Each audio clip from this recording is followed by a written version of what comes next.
I'm Alex Keller.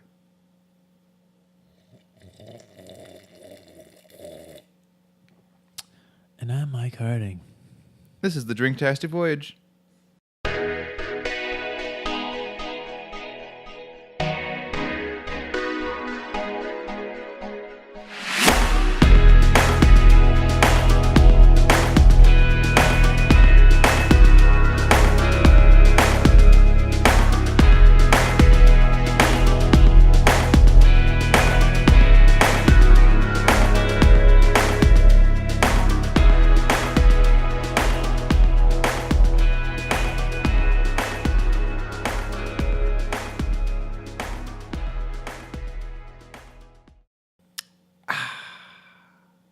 Hear that, Mike? What's That's that? the sound of refreshment. Oh, Because I'm just so refreshed that we're here recording the Filmtastic Voyage. yeah. You know, we keep it fresh. Hey, for anybody who doesn't know, we keep it real fresh. Nobody says that anymore, though. They don't. Why don't kids say fresh anymore? What was that, 90s? Oh, yeah, the Fresh Prince. It was a whole sitcom about That's being right. fresh. He was the Fresh Prince.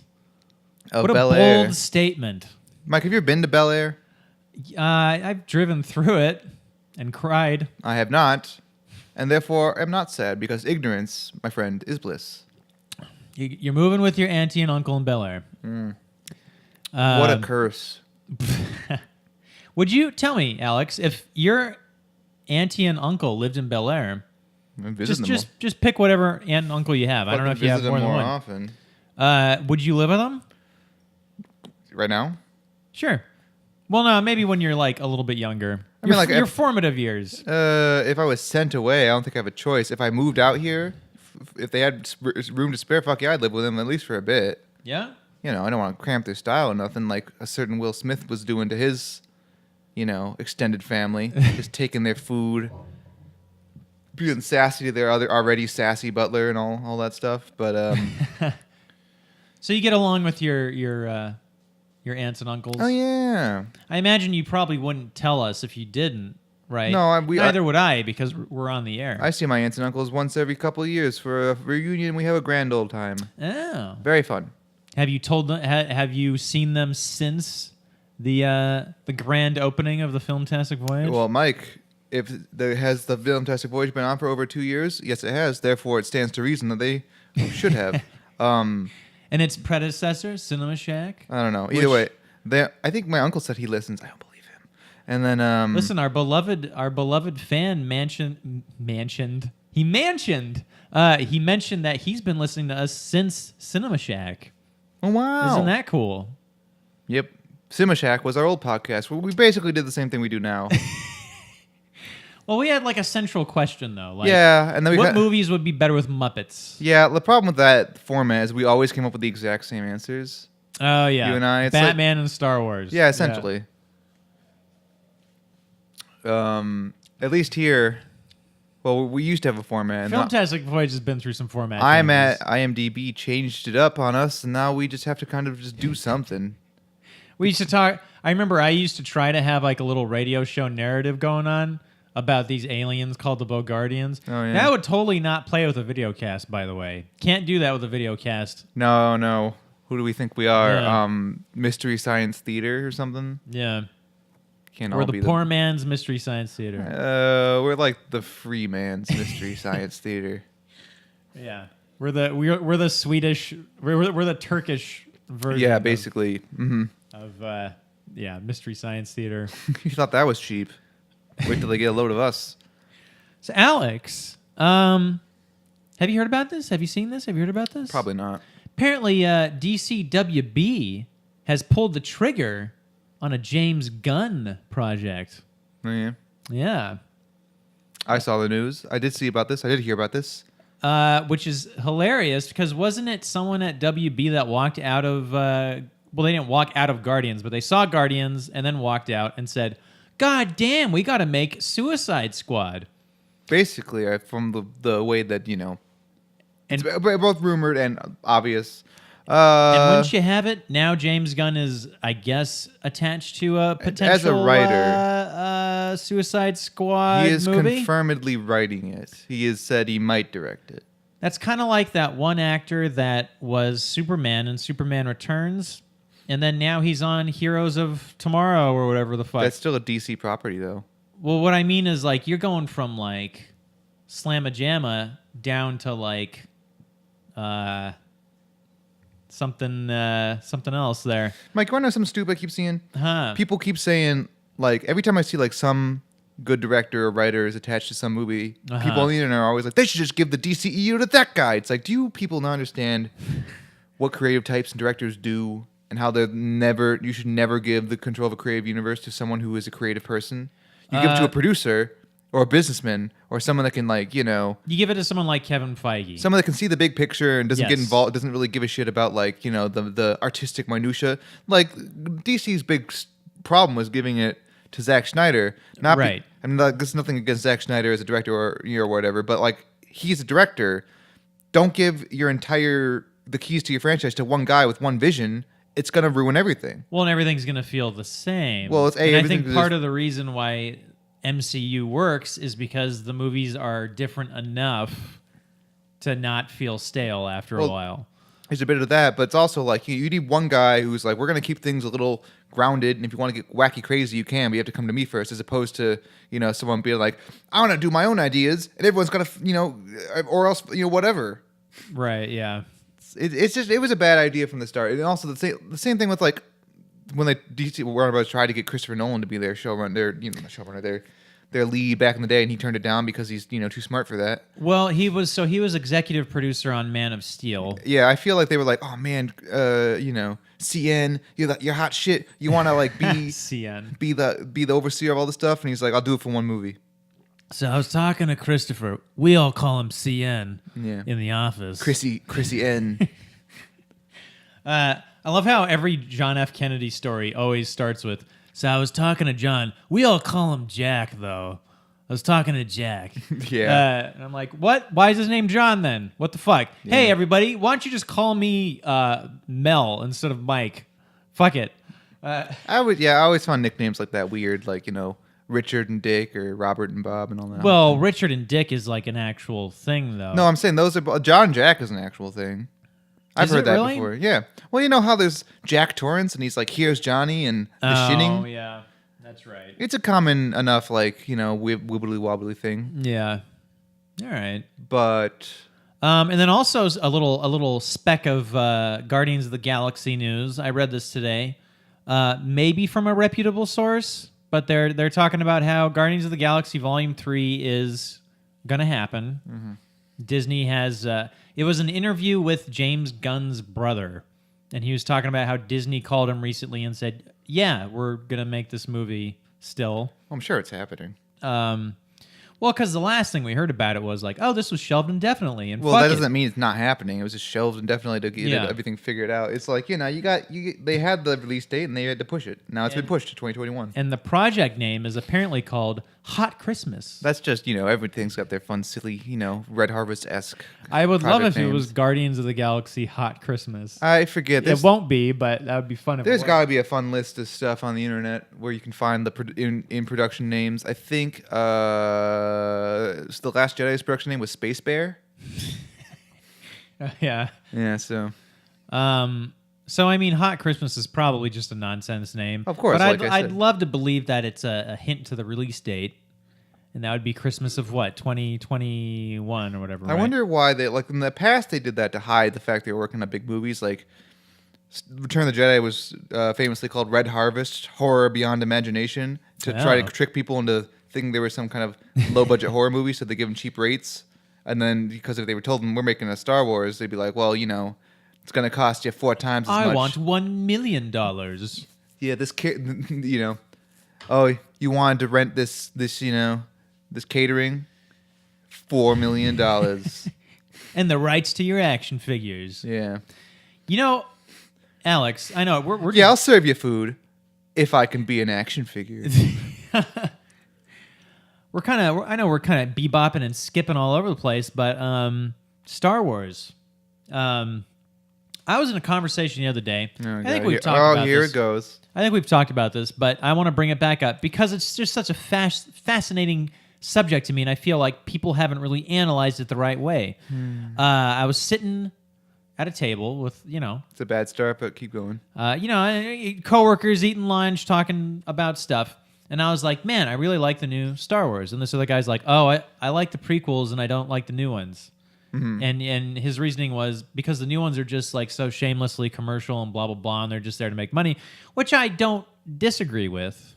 However, I keep coming back to this thing, man, where it's like, doesn't anybody remember how much of a merchandising miasma Star Wars has basically always been? Yeah, I mean, like that guy used to go back to 1999 and remember the fact how, fucking Qui-Gon Jinn was plastered on everything. Yeah, even Jar Jar Binks. I think the reasoning I can see that is that George Lucas himself is like back in 1983 or whatever. Was like, I want to make prequels. I want to show how this really happened, and was you can view that as like he was always trying to tell this story, man, and now Disney's just continuing on. Didn't even need to do that. The ending was fine. That's the reasoning I can see, but they phrase it poorly where they say, oh, it's just a commercial. It's all commercial nowadays. It's like, oh, come off it. Episode 1 was the most commercial bullshit I ever saw. Well, and the interesting thing is too, also that George Lucas. There is actual evidence of this because, there was some Mark Hamill interview from the 80s or whatever where he was talking about how George Lucas wanted to do the prequels, but then by the year, what Mark Hamill said was like by the year 2011, what he'd want to do is revisit. He would want to make sequels by the year 2011. No, it's uncommon. It's his ideas have been. He often said, "I'm gonna do episode 1, 2, and 3." And then after that, I'm going to do 7, 8, and 9. Right. Like, he's been saying that for years. And then when he was making the prequels, like, actually, just 6. Just going to make 6. That's going to be it. And then, then now we have up to 9. Yeah. I ain't complaining. Well, the poor guy, like George Lucas, man, you look at him pre-prequels and you look at him post-prequels, and man... I would say pre-special edition. I'd go back to 97. Okay. That was the tipping point.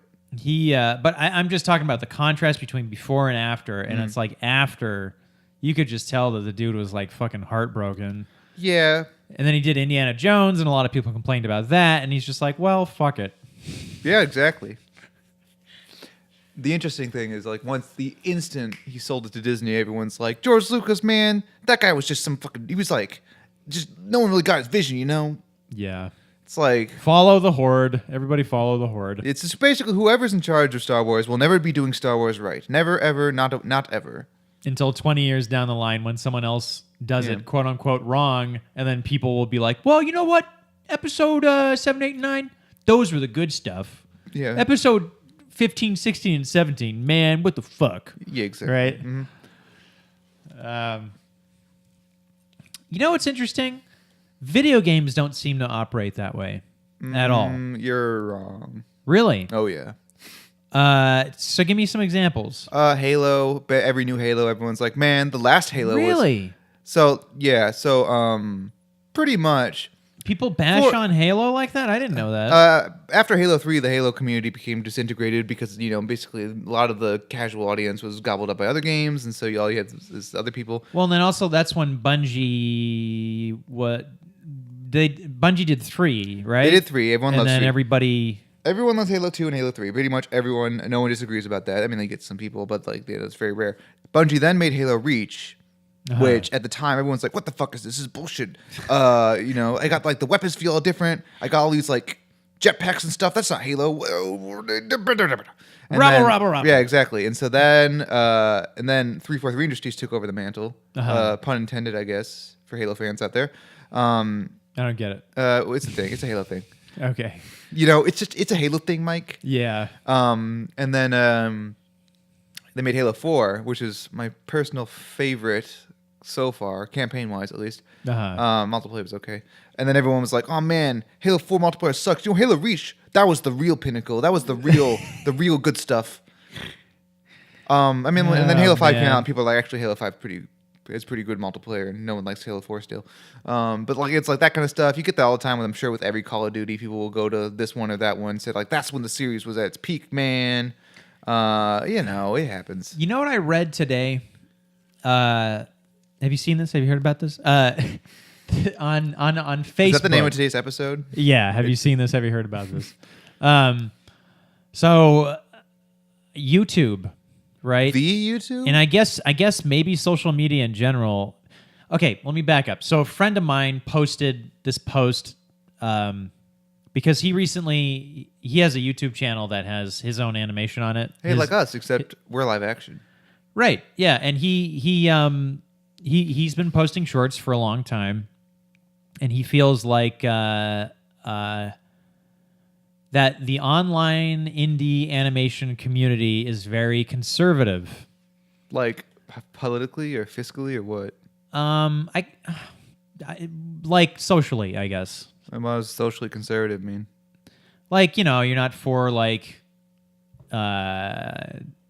certain things, you know, like you're kind of anti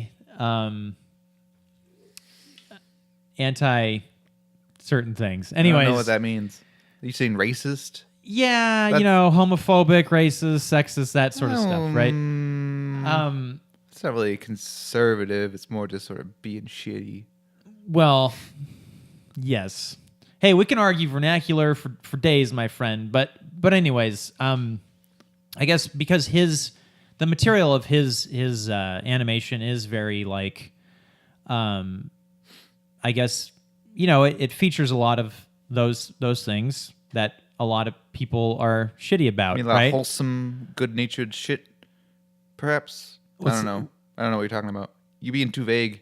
Yeah, I am. I know. Anyways, let's just... I want to move past it. But anyways, he was talking about how he feels like he gets attacked by a lot of, like, let's say, alt-right folks. See, alt-right means something. You could just say it's a lot of alt-right leaning folks. That's what he mentioned was he feels like the alt-right community is pretty huge when it comes to YouTube animation watching folks. Yeah. I would say though, before we continue, saying something conservative equals racist is a point of contention for me. Okay, no, hey, that's perfectly reasonable. Again, I mean, that's a whole different conversation, and I don't disagree with you. I just there's things, but so then someone posted something on that saying like, YouTube has this algorithm where like you'll watch something pretty casual, like a pretty casual opinions on something, like let's say something like slightly liberal or slightly conservative, and then it will auto link you to stuff that just gradually gets more polarizing. Yeah. And so what happens is like a lot of youths, right? Youths, yeah. They just, you know, they just autoplay shit on YouTube all day, and then they eventually just like tailspin into like these radical beliefs because it's pretty ridiculous. Like even speaking of Star Wars, you watch a Star Wars, like you go to like Star Wars Explained, which is a very high quality channel where it's just some guy being like, here's the canon explanation for this thing, or like here's like the in canon history of this spaceship or whatever. And it's just like a nice wholesome channel usually. And then like, you know, it autoplay like either like next up or like in the list of recommended videos or whatever gets recommended to me. You watch one of those on accident or just on purpose because like, oh, that sounds interesting. And then the next video is like, fucking women are ruining my Star Wars, man. You know, it's like, when did this happen? Like how does that lead to this? Why do you think I'd like this, YouTube? And that happens to me too. I've found myself in these weird dark corners of YouTube where it'll just be like man, I came across this channel, and I won't even say what it is because I don't want people to check it out because this guy's awful. But it's like basically, you know, it's a YouTube channel similar to ours in the sense that it's just people chatting, right? Yeah. But it's just this dude chatting, and it's just him by himself in his like weird lonely apartment, and he's probably, I don't know, 45 years old or something, and he's just talking about how like, hey, Harvey Weinstein wasn't wrong for doing what he did, and this is why I think this. And I'm like, dude, how did I end up here? This is super weird. Who knows? I mean, like almost the format of those videos are basically ours, but they're talking to the camera. Yeah, and they're just a bunch of losers just looking at the camera, and they're just being like, hey, you know, I'm really upset about minorities. Right. That's basically it. But it's weird because it's like... It's usually a little more angry. it's like YouTube supposedly, and hey, it's funny that we're actually posting this stuff to YouTube. Hey, YouTube, we don't know this for sure. No, yeah, we're shouting in the void right now. But it's just interesting if there was this kind of algorithm that basically you start off in this really casual middle area, and then it just reaches this arm out and pulls the fringes in to your pull, right? And it makes sense because, okay, let's say you click on Star Wars and it's like, well, yeah, this is a Star Wars universe. And then like it uses the, that like hashtags, right? Like that's how I think videos kind of link up is like through like the hashtags and stuff. Mm-hmm. So it's like, oh, hey, this other video that's about Star Wars, like we're going to have this play for you now. And then that video will be like Star Wars. And then I hate feminism as a hashtag. And then suddenly you're like, oh, wait, this is like a weird anti-feminist video that it's auto-linked me to. Mm-hmm.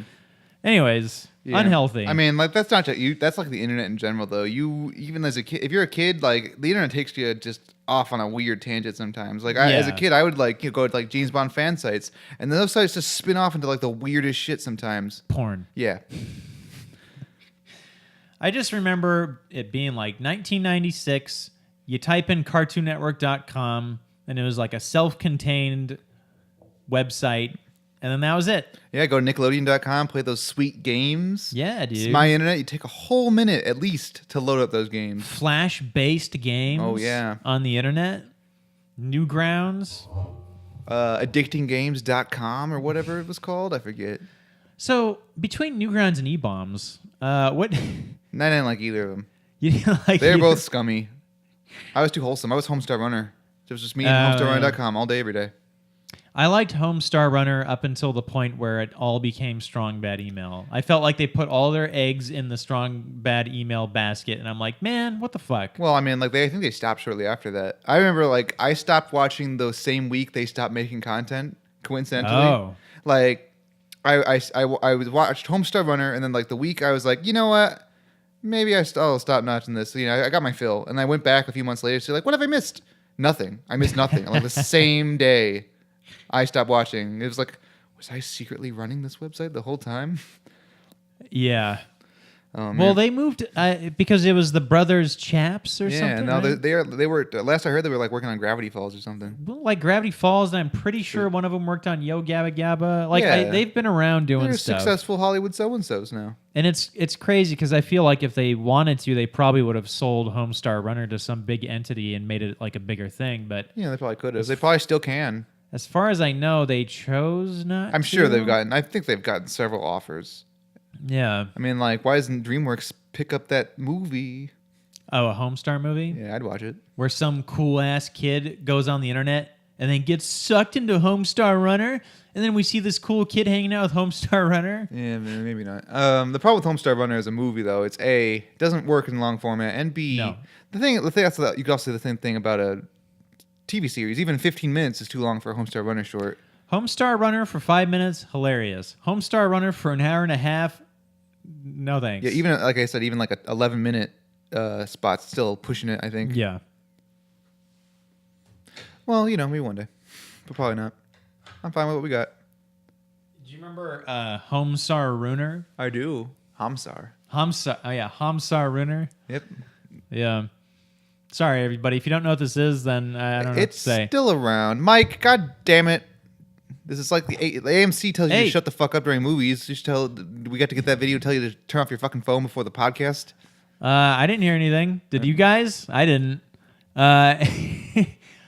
So anyways, Alex, what's new? I noticed that you've seen some movies. Yeah, I've seen like all the movies. Yeah. It's kind of funny, September was objectively the worst month. Poop.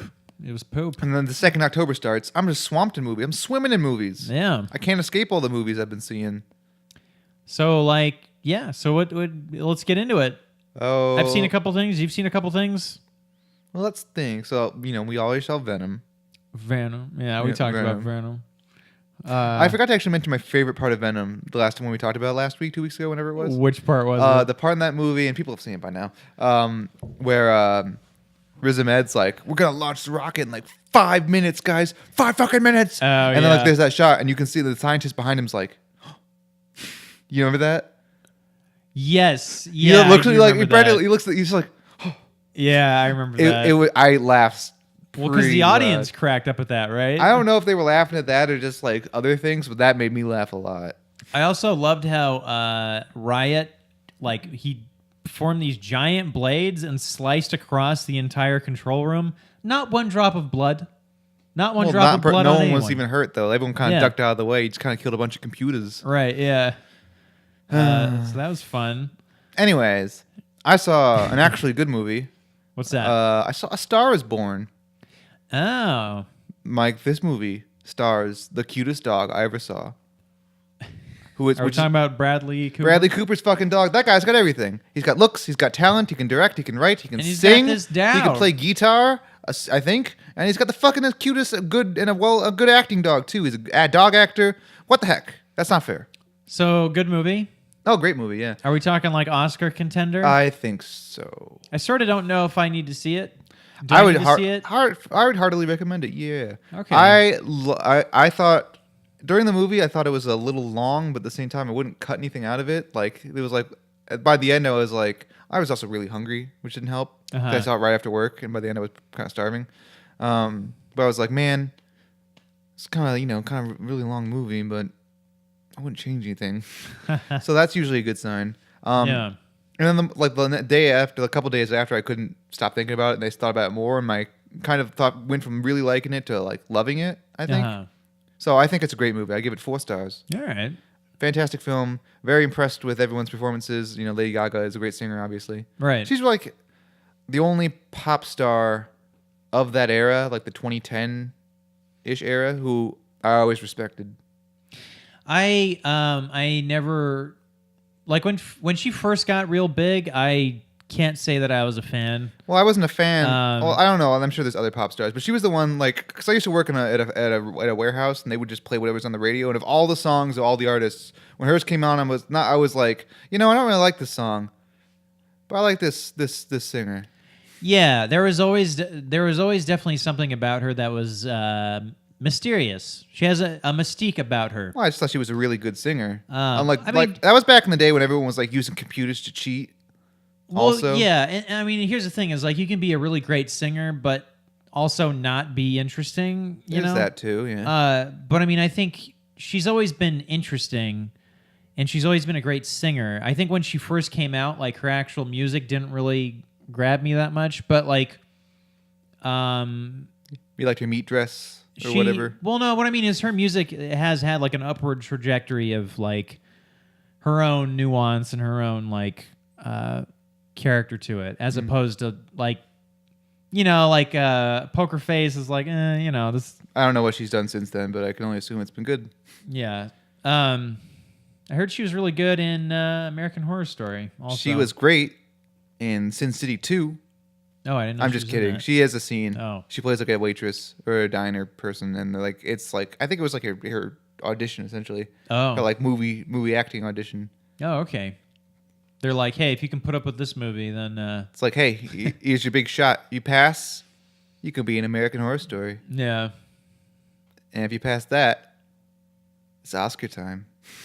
There you go. I assume, I don't know, but I would not be surprised if she got an Oscar nomination for Best Actress, because she is quite impressive. Definitely going to get an Oscar nomination and probably a win for Best Song, because the songs in this movie are hot damn, man. They're tasty shit. Oh, okay. Good stuff. I mean, like, I'm not like, I can't remember any of them specifically right now. Like, I wasn't like tapping my toes on the drive home, but they were good songs. Like, I'd own that soundtrack. Tappy Toes? Yeah. Yeah. Well, cool, man. All right. Maybe I'll see it. I don't know. There's a couple movies I want to see. I haven't been to the movies in a little bit, but no, that's not true. I did see a movie last week. I know. You invited me, and I said no. Because it was like at like, what did you say you were going to see a movie at like 10:30? Oh, okay. I've seen a couple movies then. Yeah. What am I talking about? Yeah, and I was like, I can't stay up that late. I'm old. Yeah. Shit. Why am I forgetting the other one I saw? Was it Venom? No. Twice. What did I invite you to? That was Bad Times at the El Royale. Oh yeah, Bad Times at the El Royale. Still haven't seen it. And and I saw another one. I'd be more than happy to talk about both. Spoiler free, because I don't want to spoil anything for Alex. Look at me. What was the other one? What a great friend. This other one was called. This other one was literally called Motherfuckers. Oh, MFKZ. Yeah, the anime I saw that. from the guys that made what was that weird ass movie I saw? It wasn't Dead Leaves or something like that. I forget. I saw some fucking Mind Game. Oh, was it by the same people that did Dead Leaves? Because I really loved that It might have one. been. I know they did. I wouldn't be surprised if it was the same people. Same guy. I haven't seen Dead Leaves. I saw Mind Game, which was really weird. Yeah. Have you seen Mind Game? No. It's about a guy and a bunch of people get eaten by a whale for the most of the movie, and like nothing makes sense. It's all nonsense. Okay, that It was sounds okay. that sounds like Dead Leaves too, where there's a bunch of crazy shit happening. Yeah. So how was Motherfuckers or MFKZ or whatever? Well, I want to save that for later because it's a savory morsel that movie. I want to talk about Bad Times at the El Royale first. Right. Now, there's been 2 hotel centric movies this year. The other one being Hotel Artemis. What about Hotel Transylvania 3? Fuck that. I mean, And you saw Psycho recently, didn't you? well, yeah, but that's a home watch. That's a I'm talking I about know. movies that came out in 2018. I'm sure there's more hotel movies than that. So here's the thing. I'm fairly certain when we saw Hotel Artemis was the first trailer I saw for Bad Times at the El Royale. Mm-hmm. And I was thinking, oh man, this movie's going to be amazing. Well, it's not a good way to go into any movie, Mike. It was a really impressive trailer. That's all. And it's a Drew Goddard movie. He did Cabin in the Woods. His follow-up to that. Yeah. So He also directed lots of episodes of The Good Place. oh, I did not know that. Yeah, because I saw his name like, Drew Goddard, what is he doing here? Yeah. I think he directed the pilot and the first episode of season 2. He wouldn't know. It's, Huh. something fairly unique about the filmmaking style of that show. No. Okay, so Bad Times at El Royale. Mm-hmm. This is what I'll say without saying anything really. Oh, that's the best way to say things. Really great cast. Uh-huh. That Drew Goddard knows how to make a great cast. The cast was better than the plot. The plot, when you get to like halfway through the movie, it sort of just takes this weird turn and it never really recovers from it. If I'm being honest. Well, I'll have to see. Yeah, so let me know what you think once you see it. But those are my thoughts. I'm hoping to check it out fairly soon. I've been catching up on all my movies. Like I only have 2 more movies on my gotta see list that like are coming. Like I was able to catch up because they finally released some movies this week in theaters. I was like, oh fuck yeah, I can finally see these movies. Nothing's really come out until at least next week because like there's new Halloween, which is all cool and all, but I'll probably skip it just because. Really? Okay. Well, I thought like that first Halloween movie, which I just saw like 2 weeks ago, Yeah. is so fucking good. Yeah. And so I'm like, man, I want to watch this new one, but I don't like watching scary movies in theaters because they're too loud.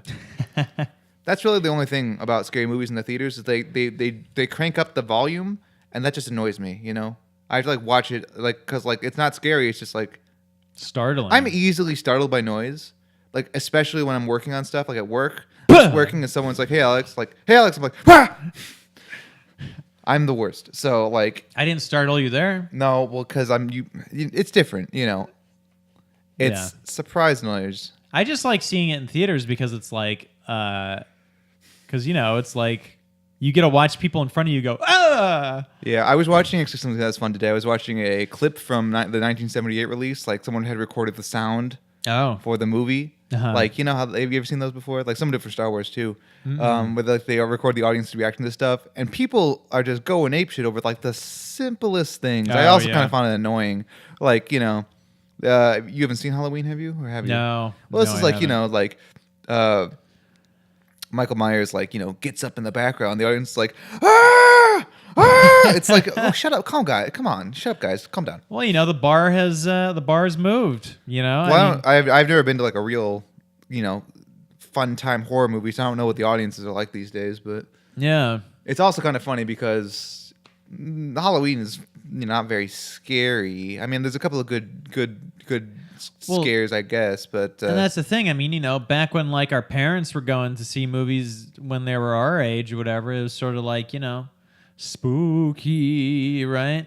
But nowadays it's just like a regular old sludge factory. It's a real dirty, bloody, gory sludge factory that's nowadays. not necessarily true because people really like Hereditary and A Quiet Place and you know, The Witch. It follows all those. There's been a Quiet Place is, yeah, I not- guess that's a horror movie. It's I don't know what that is. it's a thriller of some sort. weak- Horror thriller. weak Like sauce. horror and thriller are so hard to, like sometimes like horror like when they're like they cross over really easily. Yeah. Like, you know, it really depends because you could say like Halloween's like a thriller movie if you really think about it, or like Psycho or whatever, you know. Horror only becomes really horror when it's like got monsters in it, really. Which would make A Quiet Place a horror movie, I suppose. I mean, A Quiet Place is, yeah. I don't know. Which I I forgot haven't that movie even happened. I haven't seen it Yeah. because again, don't like loud noises. But you know that. I think the last few years have been really good to the genre of horror. Yeah, 'Cause, like, it in the- seems that way. In the mid to late 2000s, you just got a bunch of Saw. You It's basically like gross shit. you got Saw, and Devil's Rejects. you got Saw movies type movies, and you got Paranormal Activity type movies, both of which Yeah. were just like cheap, Yeah. either cheap gore or cheap popping out skeletons popping out closet scares. And then like you know, and then like recently we've got nice like real artsy as fuck horror movies about Yeah, like dude. the horrors of being a mother. Babadook. Yeah. Yeah. You see his face for a second. That pretty weird spooky. Marilyn Manson face he has. Yeah, he's got really creepy hands. I love that movie. It's great. Yeah, it was a great movie. The Witch, also fantastic. Still haven't seen it. Really wish I could. It's on Netflix or something. Speaking of which, we had a little fun like movie night with some people recently where we watched two I wouldn't say scary movies at all, but they're spooky movies. I wouldn't even call them. Wa- I wouldn't watched, call one of them spooky. Spooky silly movies. Mm-hmm. We watched What We Do in the Shadows, Which is one of my like that movie has kept continually growing as one of my most favorite movies of all time now. pretty good. Yeah. Like I liked it when I saw it in theaters. Like I liked it like 3.5 out of 4 stars. Liked it. Like I was like, that was really good. And, like the more I see it, the more it's like I fucking love this movie. You ever had that? I was the same with Fantastic Mr. Fox, where I liked it when I saw it, and then now I love it. Now I put it in the top yeah. however many movies. It's like a top 5 animated movie at the very least. Like I feel like there's movies I've seen that are like that, but I off the top of my head I don't know. Yeah, it's I don't hard know to if I say. can remember really. Oh yeah, I'm sure. Michael Clayton, maybe? No, I've always loved that movie. I don't know. I have no idea. Mario Brothers. How about that? No, just kidding.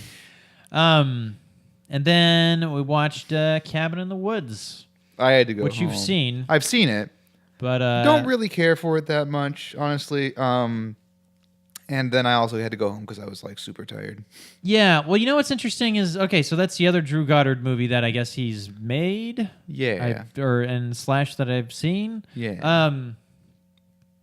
And I think that has the same kind of deal with it, where but to a lesser degree. I think the plot is good, but I think that the cast in that movie is better than the plot. Like I think, like it builds up really well, and it has all these great characters in it, and then before you know it, the movie's just kind of over.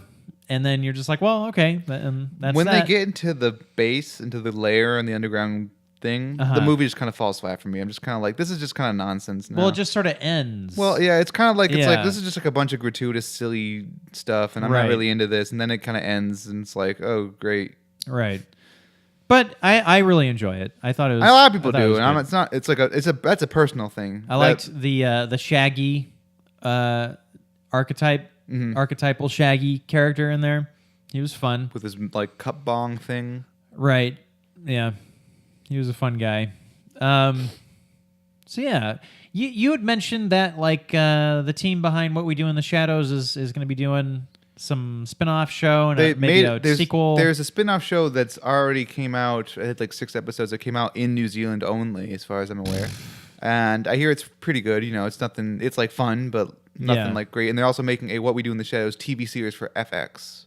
Oh, okay. just about the vampires. And supposedly they're still also making a movie about with the werewolves called Werewolves. So they're doing a show with the vampires. They're doing it with Some, I don't know, the vampires. Jermaine But they're doing and- with about vampires. Like they're making a TV show called What We Do in the Shadows for FX, and it's gonna be probably the same style. they if they could get like Jermaine They probably on can. board and yeah, that'd be cool. Who knows if they can get all of them? I mean, Taika Waititi's probably on board. I mean, like he produced it. I'm sure he filmed a little cameo, and supposedly he's going to play a droid in the new Star Wars TV series, as he is also directing an episode. I mean, I'm sure he's going to be directing movies from now on, mostly, right? Yeah, he's directing a movie about Hitler Oh shit! or somebody who thinks he's Hitler. I'm not really sure. It's Is called. it a wacky comedy? It is some sort of wacky comedy. I forget what it's called. Huh? Jojo Rabbit, I think it's called. Oh, I think he's playing Hitler. jeez. So I don't know. That'll be fun. I like his stuff. Yeah. All right, Alex. I don't know. I'm down to talk about motherfuckers unless there's. Oh right, I there forgot to was- mention. So I was building up to something. I completely Yeah. forgot. So like, but this kind of goes back to this whole thing. It was like, Yeah. So there's a story recently that Annapurna. Do you know Annapurna, the production company? Yes. They've been going through hard times. Apparently, Really? they haven't been making any money or something. They're like Oh. not. They're like gotta go through restructuring of their film division, which sucks because they make some really great movies. I really liked how like some billionaire was like, I'm just gonna make movies because movies are great, and like they made like start with like Zero Dark 30 and The Master and all that stuff, Oh. and like just like these like kind of like interesting, hard hitting AA budget movies. Yeah. And they've been continuing doing that, but apparently they haven't been doing so well. And the reason I was like, well, you guys are making these movies and I can't fucking see them. Where the hell are they? And then they finally released, like, the one that I was thinking of specifically was The Sisters Brothers, which I couldn't Oh, find yeah. anywhere. And they finally released it in theaters near me. And I saw it. And How was it? It's good. Oh, okay. It's very... I don't really have any evidence to back this up because I couldn't tell you what this actually means, but it's got very European sensibilities. Okay. Because I watched that movie and like that was really enjoyable, I guess. I don't feel like I learned anything though. What was it about? You ever have that feeling? Where a movie just has nothing to say, or Well, what? it has stuff to say, but like it doesn't have much. It doesn't have like a. It's not Nolan-esque in its themes. It's not. Yeah, it's not conceptual. I suppose. It's not concise. It's sort of yeah. sprawling and rambling, and not in a bad way. Well, I mean, the first thing that comes to mind for me is I tried watching but didn't finish yet, I guess. The newest Magnificent Seven movie. It's not very European. Well, I'm not talking about European movies. It's talking about westerns, I guess. Yeah, you just mentioned like a movie not really having much to say. I guess I don't The follow Magnificent Seven is necessarily. all about like sometimes you just got to be a good guy and help a bunch of villagers. Yeah, I don't know. I mean, that's kind of concise and Hollywoody. Well, like the Sisters Brothers about John C. Reilly and Joaquin Phoenix, Uh-huh. a couple of great titans, Couple of cool titans guys. of the industries they are, being a couple of brothers, and then you have, which I didn't know. I mean, and they have Riz Ahmed, which I did know, but then you have Jake Gyllenhaal, which I didn't know, who was in the movie, which is a Oh. great surprise. Reunited again after Nightcrawler, and it just warms my cold heart. It does to see them on screen, just rat-a-tat-tatting off Hold each on. other. Nightcrawler with Jake Gyllenhaal and who else? Riz Ahmed, Oh, Riz Ahmed. Oh, okay, gotcha. Yeah. or I hope that's how you pronounce his name. Yes. So I always like seeing him and stuff. That's always great. Like I liked him in Venom. I thought he did a He pretty good was- performance. I like that yeah. part where he's like, "Hey man, you remind me of Jesus or something." Remember that part? Well, I mean, I don't necessarily remember that. He part gave that movie specifically. his all. But here's the thing: what I liked about him in Venom was I thought they were just going to make him generic 2004 twirling mustache, shitty bad guy. Mm-hmm. But he was actually a little bit interesting. He's at least a little bit interesting. I thought he gave a very well done performance to what was at most a two-dimensional character. Yes. Yeah. So yeah, good for him. No, but he was really good in this movie. Jake Gyllenhaal played like a sort of like a affluent so and so, which was very fun. And then you got the Sisters Brothers, and like by the end of the movie, like stuff happens. Like there's a big Western style to do, Uh-huh. and I'm not really sure what it all means. Huh. Kind of like that movie Cachet, which is like the most European movie I could possibly think of. Never seen it. It's one of the Michael Haneke movies. Very European in its sort of weird. What did I take away from this? I'm not really sure kind of way. Oh, gotcha. Great movie though. Has one of the most surprising moments in a movie for me, where it's like, oh, didn't see that happening. Also because it's filmed very coldly. It has a really creepy premise that the movie's not as creepy as the premise, where this French family gets videotapes of the exterior of their house mailed to them. Oh, you know what? I have seen that. Oh, you That's have? like an older movie. It's like 2005. Yes. Yeah, that's Or Hidden. I've seen that. Hidden is the American name. So Cachet, it's called. What I remember about that movie is it builds up to nothing. Exactly, isn't it? It's very builds up to just boom, and it just ends. It's very European in that way. It's just kind of like, well, what did we learn? Nothing. I'm not sure. I guess the lesson of that movie is don't be shitty to people when you're a kid, because that's bad. Here's the problem. I feel like with a movie, you got to give it some third act gravitas, just a little bit, right? Or else, like, I'm watching this thing for 2 hours or something just to have it end. Like, just to have it end out of nowhere, And it's like, well, yeah, what the fuck? Like, give me, like, some closure here. I mean, like, thankfully, The Sister Brothers has closure, and it has, third act gravitas. Yeah. But it's still ultimately kind of slower. Uh-huh. But he's got some great performances, great stuff. I like me a good Western. It's definitely a good Western. Uh-huh. So I'd recommend it, yeah. But, be prepared for a very French kind of Western, I guess. Oh, okay. If that means anything. French I don't know what Western. that means, but like that's the only way I can describe it, because it's like one of those intangible things. Like, don't expect like when it comes to the spectrum of Westerns, it's no remake Magnificent Seven or like Django Unchained, or what's a more recent, Hostiles, I guess. Like, it's like those are all kinds of very different kinds of movies. Hostiles is a very slow movie. It's not necessarily slow. It's kind of, the characters are kind of funny and they bounce off each other. And it's not really a comedy. Like, you could call it a dark comedy, but it's not really. But like, it's kind of levitous, and that's not a word, but it has like lightness in its tone for the most part, Uh-huh. where like it's not like very dour or whatever. Right. But it is kind of quiet. I don't know. It's hard to explain, but I would recommend it though. Okay. Probably don't need to. If you don't have to go out of your way to see it in theaters though. I did, because I've just been keeping my eye on it for forever, and I love seeing movies in theaters because that's just who I am. Mm-hmm. But yeah, the next movie I have to see that was on my list that's finally in theaters near me also is The Old Man and the Gun, which is Robert Redford's last movie apparently. Oh. Okay. Speaking of which, Good for him. How old is he? He's probably like in his 80s or something. I forget, but speaking of people in their 80s, you've seen the trailer for that new Clint Eastwood movie, right? Yes, The Mule. I find it kind of interesting. Not interesting, but more like personally amusing. At the end of that trailer, he like looks at the camera and is like, "This is the last one. I'm so sorry. I'm sorry for everything I've done." And it's like, is he apologizing for his movies? He shouldn't. Like, I know he shouldn't be. I just like to imagine that in that trailer, he's like looking at the camera and being like, "Sorry, everybody, for everything I've made." That'd be awful. What's interesting with him is, Speaking of great westerns, he's like directed and been in a whole dozen of them. Well, sure. I mean, Unforgiven's a classic. You've seen Unforgiven, right? I have seen Unforgiven, and of course the Man with No Name trilogy. Yeah. I haven't seen The Outlaw Josie Wales, but everyone likes that one, I think. I think I saw that, maybe, possibly. I don't know. I can't remember it. He should do one more western before he retires.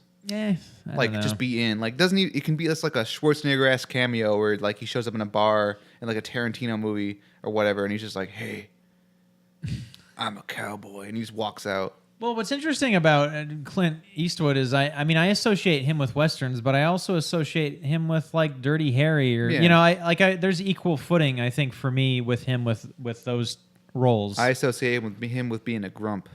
Being a grump, being a grouch. I would love a Dirty Harry. I would love an 85-year-old Dirty Harry. I've said it before and I'll say it again. AMC, Dirty Harry, the television series starring Scott Eastwood. Yeah. Or HBO or Showtime, one of them. Make him nice, every season he's going after some new serial killer or whatever. How much of a bummer would that be for Scott Eastwood, though? Literally just retreading your dad's footsteps. I don't know. I think it'd be kind of fun. You know, and hey, Or he can play the partner that dies in the first episode because Dirty Harry's partners always die because he's a terrible that's cop. true. Yeah, yeah. Yeah, you know, the interesting thing with the mule is when I saw the trailer, I thought to myself, man, this is the first time I've seen Clint Eastwood, A, in like 10 years, and then B, it's the first time I feel like he's frail, kind of like he's noticeably really, really old. Yeah, I haven't because I haven't seen him in so long. Yeah, seeing him for the first time in at least half a decade. Yeah, it's like, oh wow, he's like old. Well, because the last thing he did was Gran Torino, right? I think he was in Trouble with the Curve. That was like 2008 or something like that. He was in that. Well, baseball Gran Torino movie. was also 2008. That was 2006. That was 2000. No, I believe it is. Gran Torino. Gran Turismo. But you know, and then of course I didn't see the RNC where he talked to a chair, which was what 20. No, you're right. 2012. I'm wrong. So yeah, I mean, it's interesting because When did Trouble with the Curve come out? Am I getting my things mixed up? I don't know if I've heard of that movie. It's a baseball movie with Amy Adams. Oh, it was probably somewhere around 2012. Okay, yeah, I'm just kind of getting my dates confused because I thought that movie was 2008, there. Oh, and so it was like, well, that Gran Torino came before that, so that must have been 2006 at least. Yeah, so that was the last time I remember seeing him in a movie. Okay, so he did that in 2012. Okay, Yeah, so still it's been like 6 years. Yeah, yeah. I mean, he's like well into his 80s, right? I think it's 88. Damn. I might be making that up. Yeah. But like that's how I wanna go out swinging like Clint Eastwood. Just keep making movies till I'm 88. That's the dream for me. I don't know about other people. I mean, it's not a bad way to live. You know, making a bunch of money and acting, and You stay mentally fit. You know, Yeah. making stuff, making decisions. yeah. I mean, wasn't there a word for a little while that Jack Nicholson was going to be in something? Yeah, I think it was a remake of a German movie that was quite popular last year, 2 years ago, and then I don't remember if he dropped out or not. Well, you know, he's been having some. Well, the rumors. Yeah, there's rumors that he's been having some health problems for a little while. It would make sense. I mean, the last movie he was in was over a decade ago, wasn't it? Yeah, I think it was The Bucket List in 2009, Yeah. which is not over a decade, but that was the last time he was in a movie that I remember. When was The Departed? 2006. That was 2006 for sure. Okay. Interesting. Okay. Okay, now I'm not sure. Now I'm second guessing myself. I don't remember The Bucket List being 2009.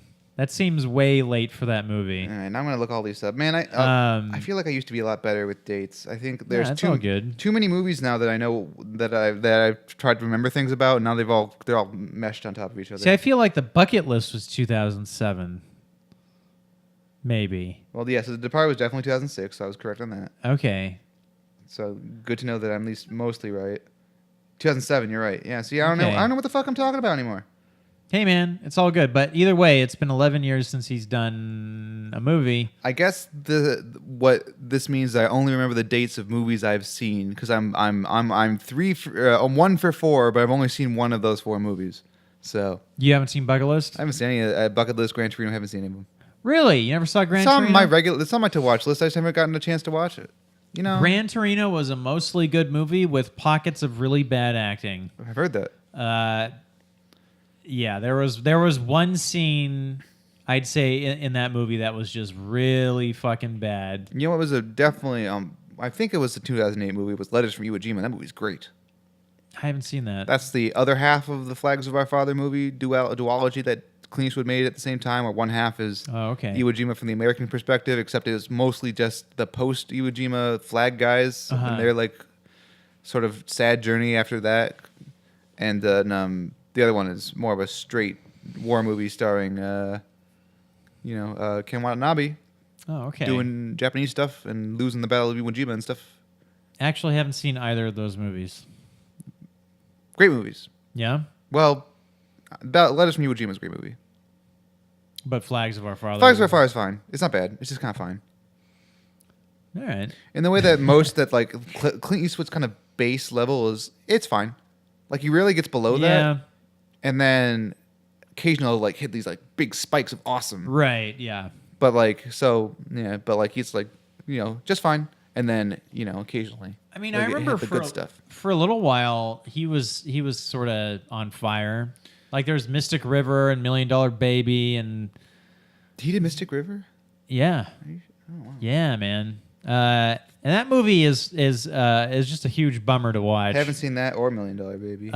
Same with Million Dollar Baby. I've heard they're both kind He of. just loves bummer. He just loves like, you know, the thing about Clint Eastwood, and this has mainly been my exposure to Clint Eastwood, is he has rape in a lot of his movies. Yeah, you've said. And it's like, man. But so yeah, it's always kind of a heavy watch. Oh right, yeah. I'm just looking at these movies he made. Yeah. I forgot.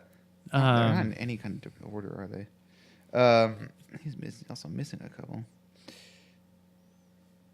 Yeah. So remember The Changeling? I didn't see that one. Never saw it. I did see Invictus in theaters, and I was like, "Oh man, a cool drama starring Matt Damon. not Matt Damon, but Morgan Freeman as Nelson Mandela. Awesome!" And then it was like just kind of an inspirational sports movie. I'm like, "Oh, this is not the genre of movie I thought I was going to see." Interesting. You ever see J. Edgar? Yeah, Never saw that. it was fine. Did you ever see Jersey Boys? No. You know what No. movie actually, of all the movies that Clint Eastwood has directed, you know what movie is actually like terrible? No offense to Clint Eastwood. Space Cowboys. Oh, I didn't realize that was him I that guess so. directed That's that. what it That says. would make sense because he starred in it. Yeah, I don't know. Yeah. That seems like kind of outside his genre, to be honest. Making a movie about space. Well, that was from the astronauts year and shit. 2000 where nothing was good. So Right, yeah. Who was it? That was Donald Sutherland, and Tommy Lee Jones, and who else is here? the guy that played Rockford, right, or whatever. Rockford? No, maybe not. Maybe not that guy. No, maybe it was.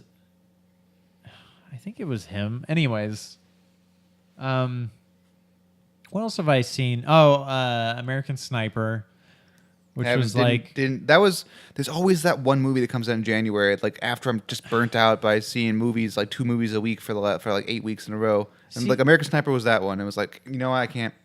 I just can't. American Sniper was okay, but it was just, you don't need to see it. Exactly. Well, that's why I didn't, because it was like, I'm sure it's fine. I just can't. I just cannot. It sort of didn't add anything to, it didn't have its finger on the pulse, I suppose, right? Mm-hmm. Like, that's the thing, is like there's a lot of great movies, but it's all about timing also, where you got to be like, well, is the culture into this? Where's our culture at right now? Like, and that movie just sort of was, it was a fine movie, but don't need to see it really.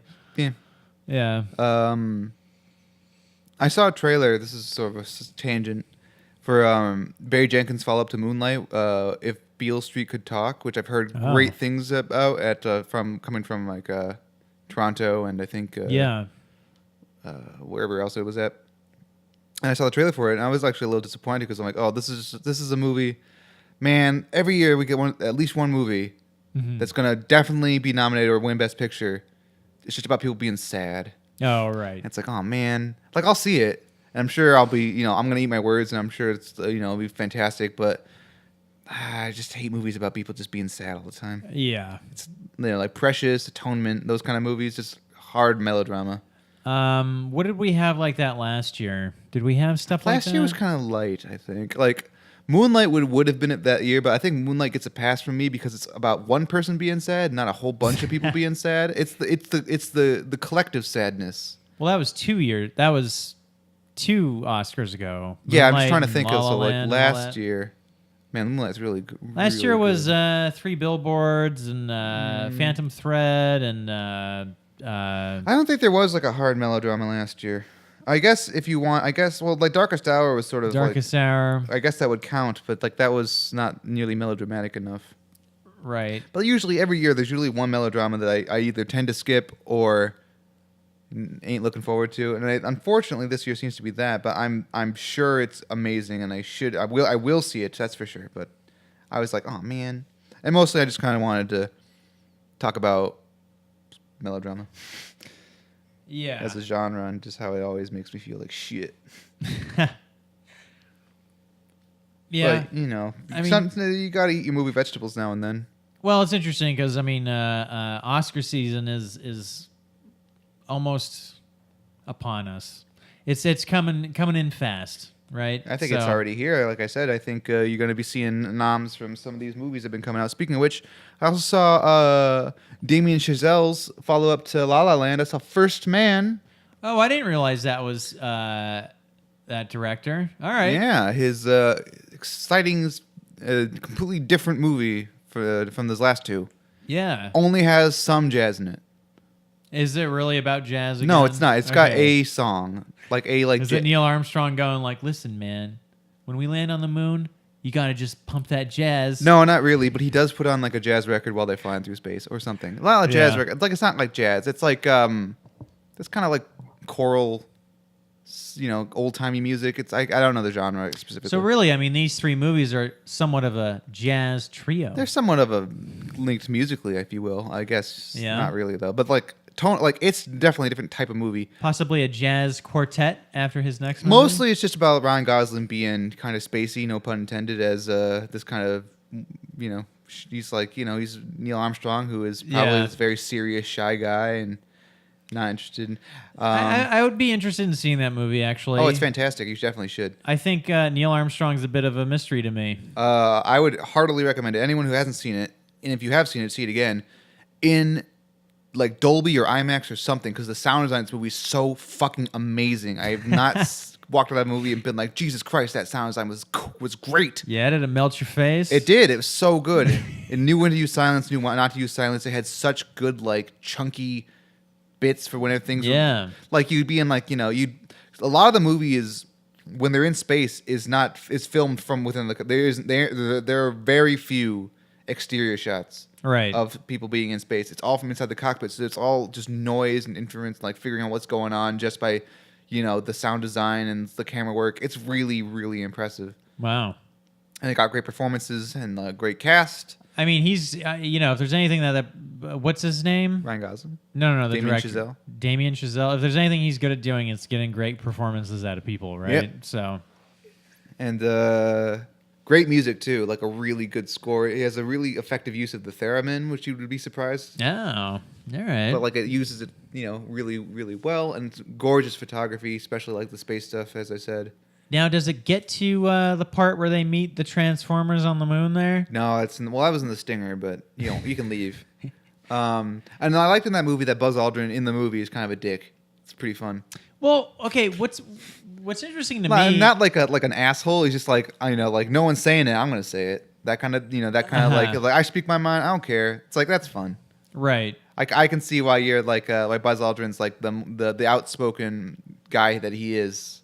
Well, what's funny is like the first person on the moon has famously not done interviews or anything. Has just not wanted to be in the limelight at all. Has never, you know what I mean? But then like the second person on the moon is like the dude that like is just everywhere all the time talking about it. Have you noticed that? I've noticed that. Well, I mean, the movie it makes sense. Like I assumed, never having seen the movie and never knowing the story, I always assumed that Neil Armstrong was probably just a guy who wanted to keep his head down and just did this because he did it. Yeah. And Buzz Aldrin's the kind of guy who's good at the hype man. He was the rock star of the group. Yeah, and Yeah. it makes sense.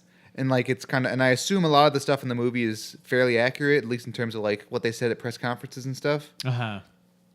Where Neil Armstrong in press conferences is very to the point when asked questions. He just says like really curt answers, where Buzz Aldrin will be kind of flowery and like kind of like joke around and stuff.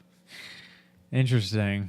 Like there's a part in the movie, no, it's not really a spoiler. It's just the part in the movie where like, what would you bring to the moon? Buzz Aldrin's like, oh, I'm gonna bring my wife's jewelry. It's gonna be kind of fun. She'll have a lot of bragging rights. And it's like, what about you, Neil? I'd like to bring some more fuel. Like real straightforward. Yeah. Yeah.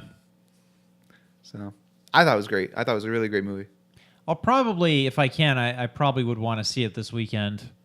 And hey, man, if you're down for seconds, you're more than welcome to join me. Oh man, I'm so behind. Like I said, I got to see that movie that you already saw where they're having bad times at the El Royale. Oh yeah. Well, hopefully you won't have a bad time at the El Royale. Well, hopefully not. And I also have to see the Old Man with the Gun, and then maybe Halloween, and then what else is coming out? Old Man with a Gun. I haven't even heard of that. I've just heard the only thing I've heard about it is it's Robert Redford's last movie, and it's just delightful.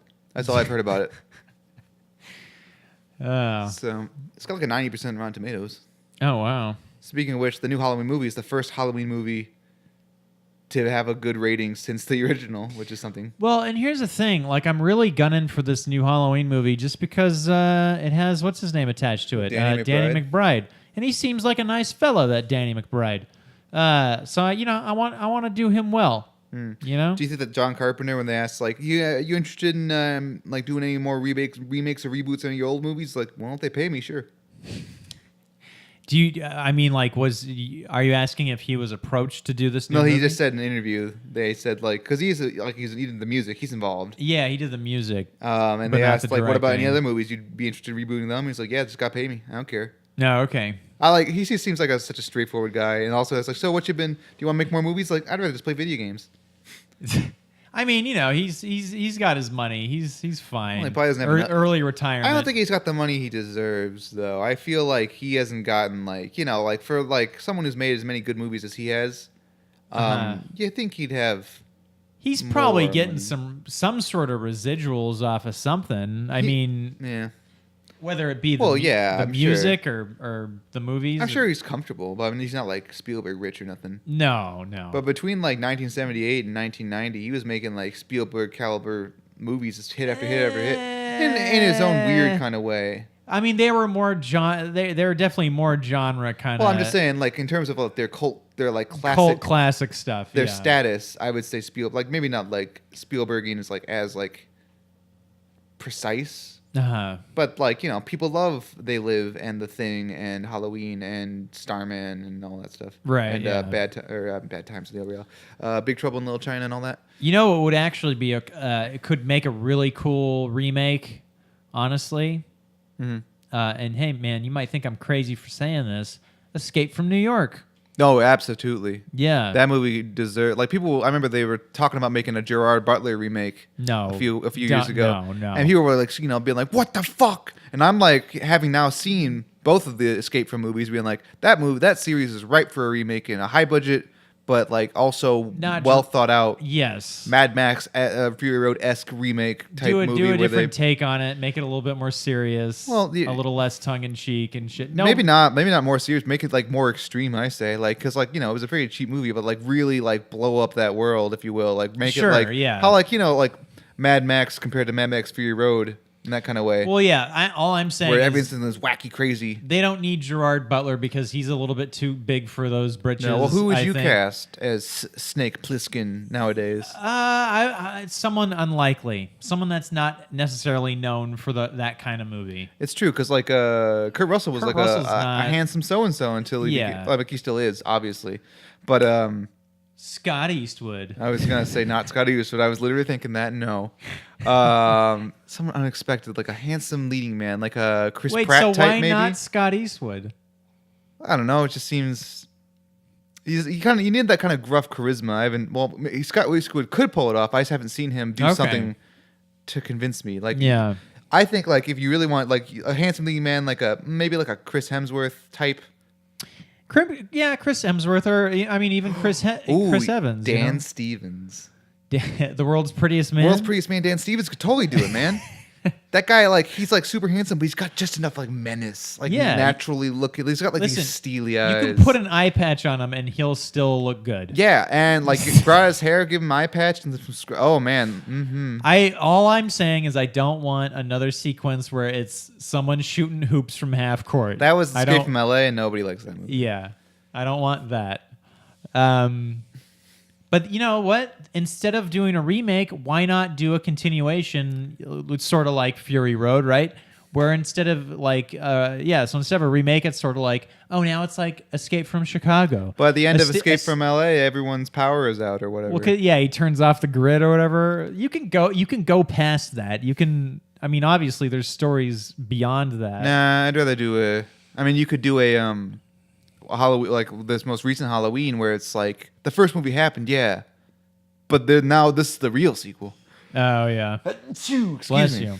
Which is, I know you had problems with that. I don't mind creating alternate realities in my movie yeah, series. On Halloween has already done that I no longer have a problem twice. with Or no, once. I mean, Halloween, Yeah. to be fair, Halloween 6 ended, and then Halloween H2O created a new continuity, and then, which ended in Halloween Resurrection. So it's part of the Yeah. course for that series. that. Right. It's just, multi-dimensional shit going on. Yeah, I don't mind it. Yeah. I don't mind it. Um, Because, again, I hate having to make a shitty remake where you just remake the first movie just so you can get to the Right. sequel that's going to be better. Like, Ghostbusters, the remake, should have just started with, like, assuming the events of the first movie had already happened. well, and it's interesting because I think culturally speaking, movie-going audiences are more into a soft reboot than a hard reboot. Like, almost exclusively. Oh, of course. Because, like, no one likes feeling like they got their toy taken away from them. Right. And, like, Yeah. they'd rather be like, well, if, like, worst case scenario, this is just shitty fan fiction. I mean, Ocean's 8 could have easily been just its own thing, but even with that, they attached it to the old series. Well, but that didn't make it worse. I thought. No, I'm not complaining. I actually, I think it it was kinda did. actually cool that they did that. It kind of did at the end when they introduced that one character. Well, I there's guess I don't that. want to spoil in case people There's haven't seen it. They that, introduced one character, Even which though we spoiled it in a previous episode. well, was that on a mini? That was, I think it was a little mini, yeah. Or it might have been an episode where we said we're going to talk about this. Either way, but now we're not doing that. I think it was a bite-sized, one of our bite-sized reviews. Well, whatever. The point of the matter was that character, without having seen the other movies, doesn't make any sense, Right. and also it's cheating in general. super confusing, yeah. Not really just super cheating. It was just a cheat. It was a cheat all around. I guess I'm more referencing the other cameo and then Yeah. also the sister, the dead character, the brother sister connection. Right. I didn't mind that at all. I wonder what it'd be So. like to come from a family of like high class thieves. That would be incredibly. I think if you were in that, like if I was in a family of thieves, it would be incredibly frustrating. And like high class thieves, not like we're like robbing the liquor store thieves, but like classy thieves doing diamond heists. I think they would do that shit too, though. I think every family reunion would be like there'd be like a whole ham out on the table for everybody to eat, and then you turn your back for a second and it's gone, and it's like, okay, who did it? Well, hey man, there's honor amongst thieves. Is there? According no to the honor saying, amongst there thieves. is. Isn't the saying that there's no honor amongst thieves? Or Isn't that the saying? You're right. Depends on which thief you ask, I suppose. Yeah. They just stole the no out of that sentence. Right. Yeah. Should make a movie about a family of super thieves, But make it like a drama starring Frank Langella. Or the yeah. I guess I have nothing to say about it. Sure, let's do it. Let's make that Do movie. it. You ever see Robot and Frank, where he's hanging out with a robot? And he's a super thief in that movie, too. That's, Didn't even think about that. What's his face? What was it? Alan Arkin? No, it's Frank Langella. Langella. Oh, okay. What's the one with Alan Arkin? He's not hanging out with no robots. I thought there was a movie with Alan Arkin hanging out with a robot. No, I think you're thinking of Robot and Frank. Oh, okay. Well, whatever. That movie's pretty good. It's okay. I never saw it. It's fine. It's got a robot. Robots are fun. Yeah. It's got Susan Sarandon. She's great. Yeah. What a treasure. Mm-hmm. National Treasure. It's got Liv Tyler and others. I don't really remember what else happens in that movie. What, National Treasure? No. Oh. Robot and Frank. Oh, yeah. Who else is in it? I just know the three actors. Okay. Yeah. One of them being a robot. Yeah. Yeah, dude. Well, speaking of robots, I think it's time to power down.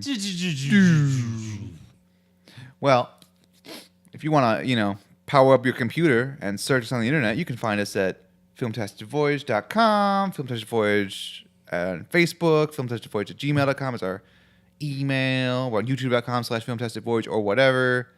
I don't know if that's the thing yet. It doesn't matter. And if you wanted to find us, just us hanging out on the internet, social media style or whatever, we're on Letterboxd. I'm Batman Crothers. I'm Mr. Kerosene. Yeah, feel free to check out our reviews. Hey, we'll check out your reviews. Well, It's like Facebook for Letterboxd. It's like Facebook for movie buffs. Letterboxd. Hey, everybody, we're a part of a bigger podcast network.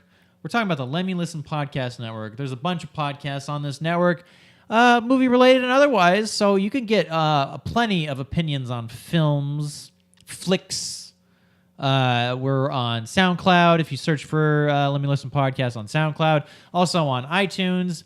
Leave some comments. Leave some ratings. Hey, tell your friends about us. Please. But until next time, hey, why don't you go out and see some movies? And you have a Filmtastic Voyage of your own, folks. Yeah.